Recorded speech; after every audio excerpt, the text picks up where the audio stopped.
Correcty friends, Kim from Stampin' Perfection. Welcome to my YouTube channel. I want to share some card making techniques with you. If you are new to stamping, or maybe you've been stamping for a while and you'd like to refresh some of the techniques that you learned a long time ago and have forgotten all about, that's what this video series is for. So this is for the very beginner to the more experienced stamper who is a little rusty or who wants to refresh some skills. Now I'm creating for myself a little card making technique album.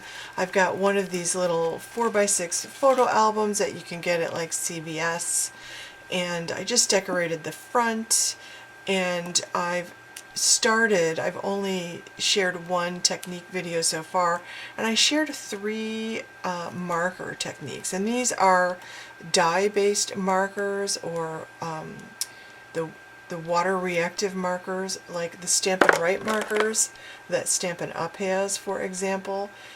So that's what these are for. Those were not alcohol marker techniques. So I want to do a few more techniques today, and I've created a list, and I've actually got 2 sides of a strip of scrap paper here with techniques that I want to share, and this is just a tip of the iceberg, really.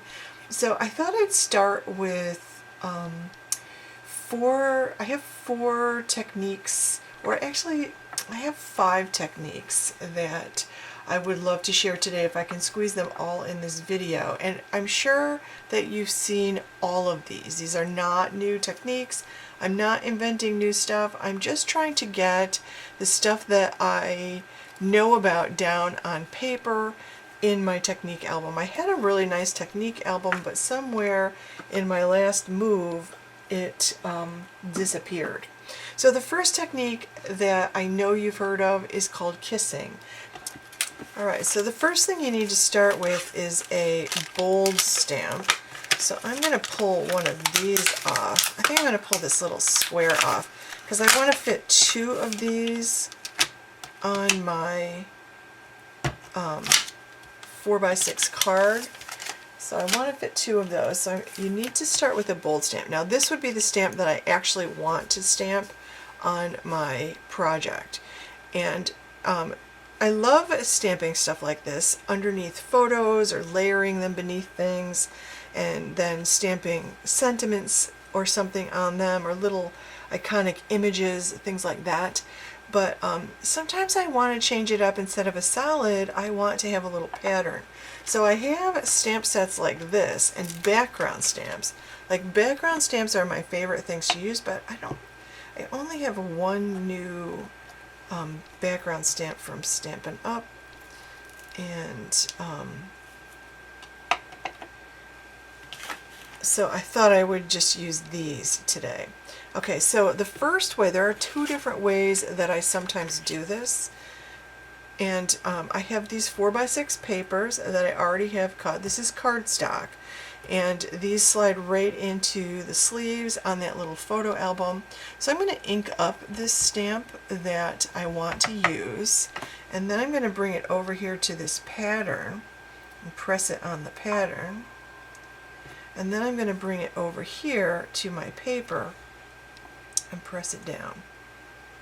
And what you'll see is, you can see on this stamp that it actually removed the ink from that, and you get the little pattern on that stamp. So that is really cool. I actually love that, because I can get more from my solid stamps that way. Now another way you can do this, I'm going to clean this one off, and that is in Melon Mambo, by the way, in case I forgot to say that. I'm going to bring out a lighter color. Let's say I bring out Petal Pink. This is a much lighter color.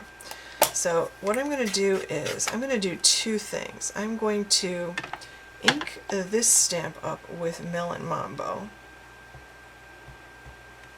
So I'll ink that one up, and I'll ink this one up with the lighter Petal Pink. So I'm putting the lighter color on the stamp that I want to put on my project, and I'll bring it over here and just kiss it, stamp it against that Melon Mambo inked stamp.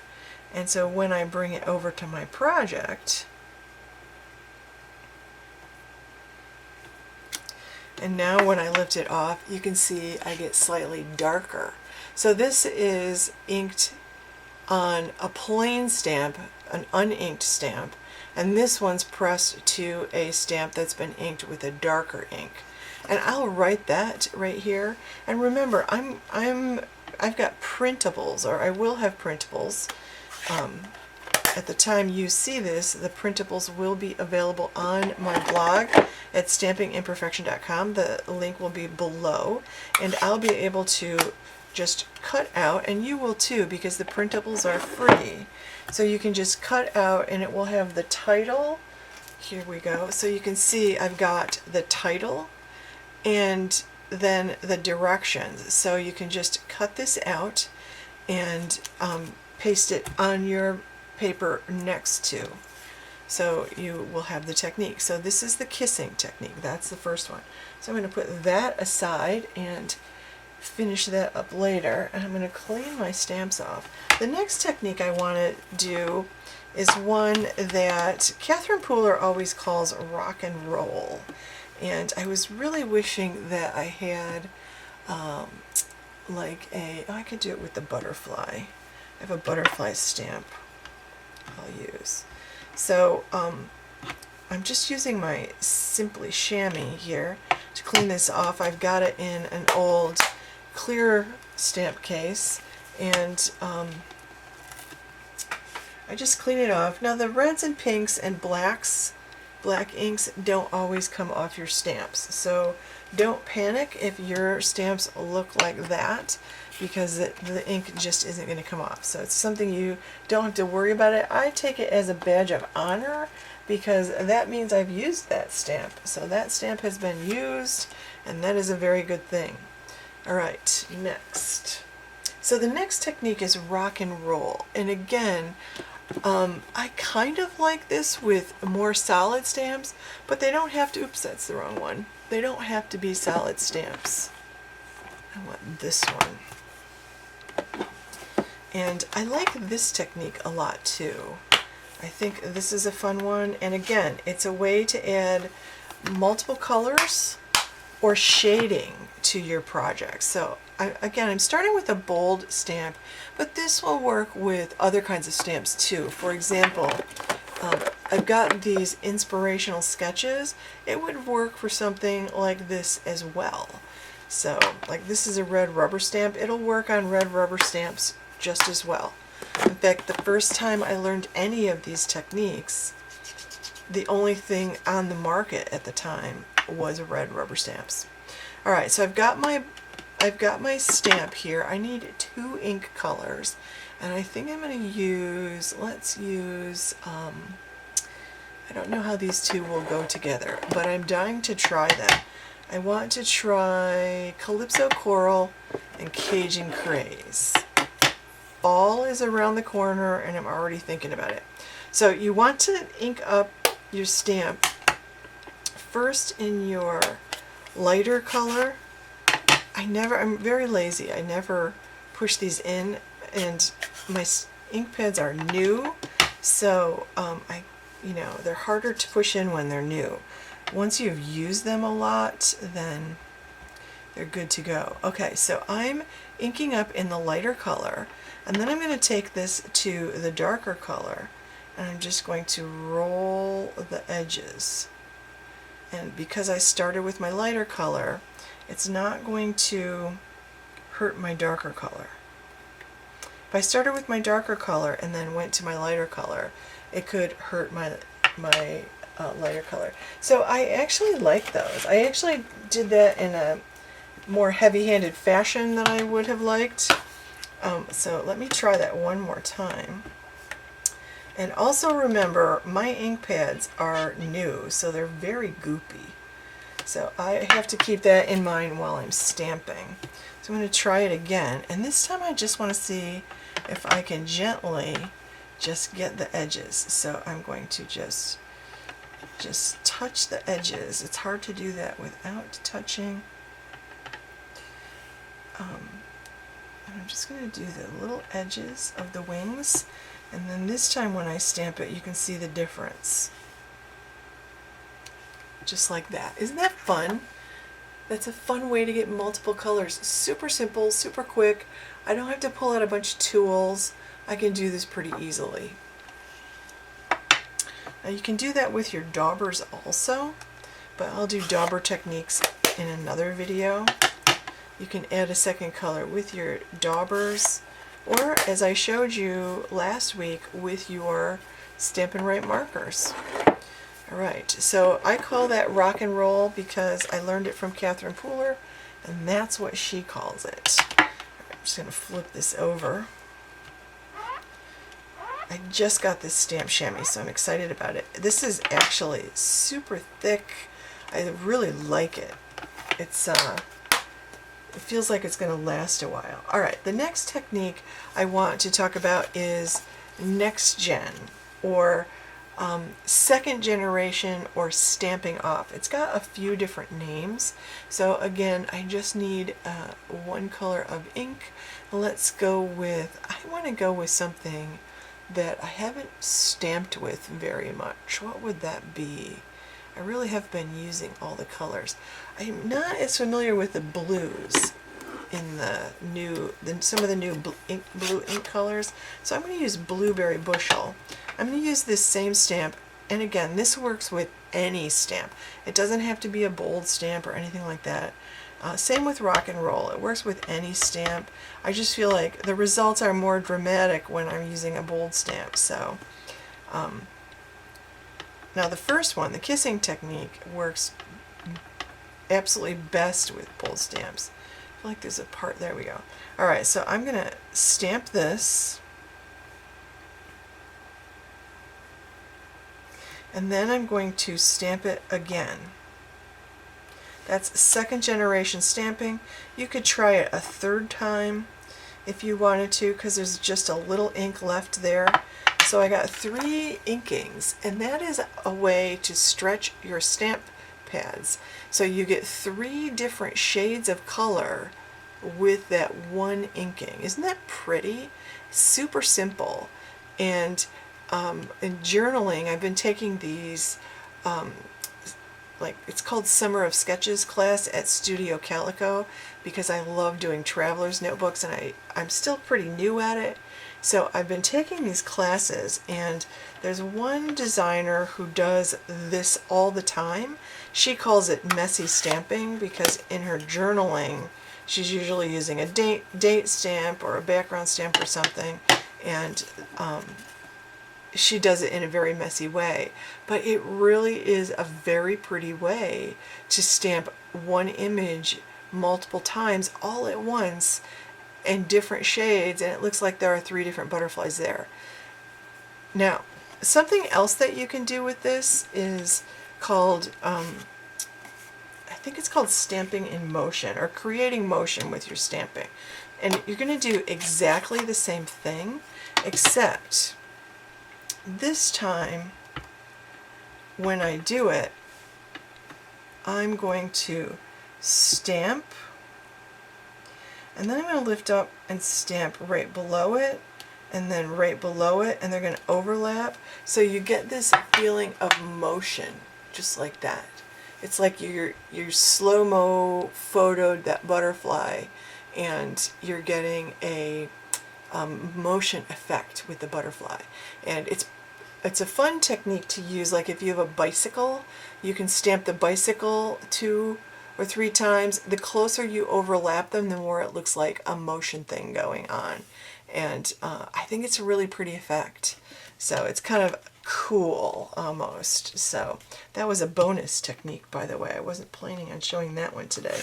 Another one I really like to do is called a drop shadow. So I'm going to pull out my slate gray, and I'm going to pull out a darker sheet of paper also to show you this one, because I want to show you it 2 different ways. So I'm going to show you with this butterfly.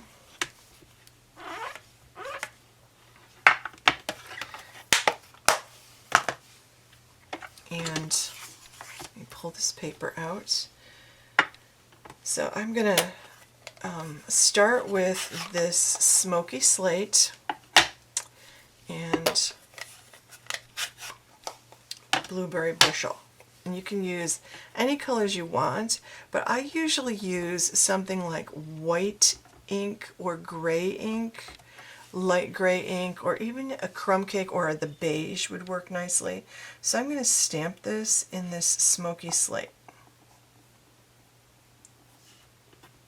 Just like that.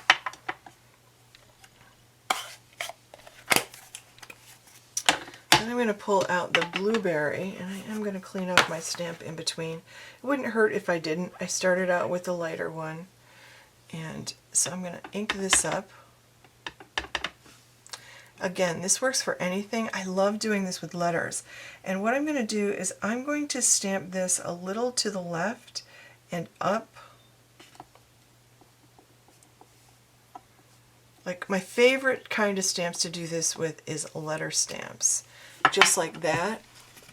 And you get that little drop shadow effect. Isn't that pretty? It's super fun. It's like a trick of photography. And it looks great in a scrapbook when you're doing your title. All right, I'm going to leave that open. I'm going to put this gray away. And I'm going to pull out my very old white craft ink. And this is one of the inks I have not upgraded. So this is my original craft ink pad, and it probably will need to be re-inked if I can even get it open. There we go.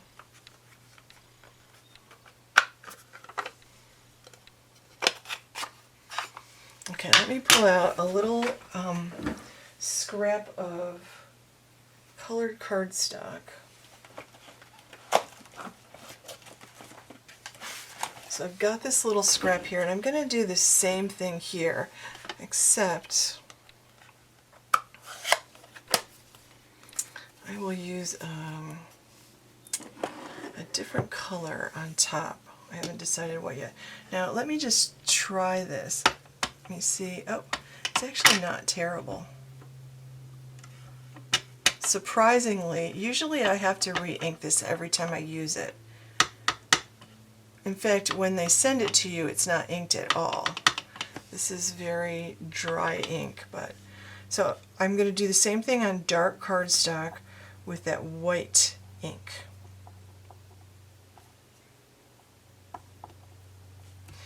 And then the technique is exactly the same. It's just that it looks so pretty with let's see, I think I'm still going to use that blue. I think the blue on the purple might be really pretty. And then you're going to do the same thing. I like to move it up, and so I'm moving the blue stamp up and over to the left, and then I'm just stamping it on top. So I'm mostly covering up that stamp, that white stamped image. And then when I'm done, isn't this pretty? Look how pretty this is. You get that little drop shadow. It's so beautiful on dark cardstock. This is a rich raspberry, which is a retired color. I was just trying to use up the paper doing some card recipe sketch cards that I'm doing, and I love that. So I'm going to cut this and put this here too to remind myself about that super pretty technique.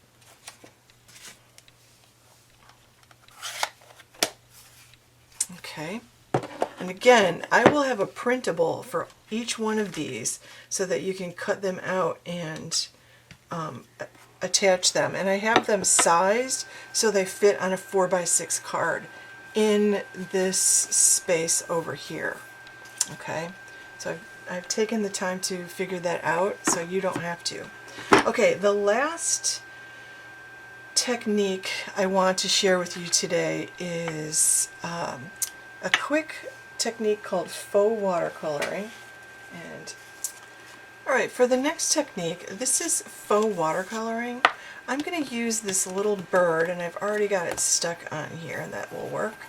And I'm going to show you a couple different ways that I like to do this. Now for this one I'm going to use the crushed curry, and this works with any kind of stamp. I'm just trying to ink up like one side of that bird, and then I'll use the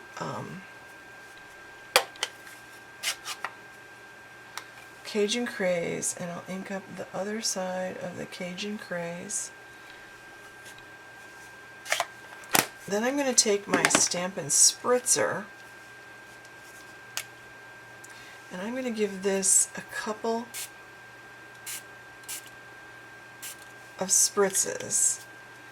The less is better. I just don't ever seem to hit the bird. I forgot to take the foam out of. I'm using a cling stamp, a red rubber stamp here, and I should have taken the foam out of my stamp positioner because the red rubber stamp already has foam. See, that's a lot of water, so I'm just going to very gently sop it up. And isn't that pretty? How pretty is that? That's faux watercoloring. I really like that. So let me clean this off. Now, this can have a really fun effect when you use one of the, let's use one of the two-step stamps. So I've got this this two-step butterfly from the Labeled with Love stamp set, and let's do the same thing here. I'm going to get rid of this. I'm just going to do this on paper. So I'm going to let this dry and put this away because I'm done with it. And I'm going to grab a different piece of paper. So I'm going to do the same thing. I'm going to use the Cajun Craze and the Daffodil Delight. I'm going to ink up one part of this with Daffodil Delight, and then one part of this with Cajun Craze.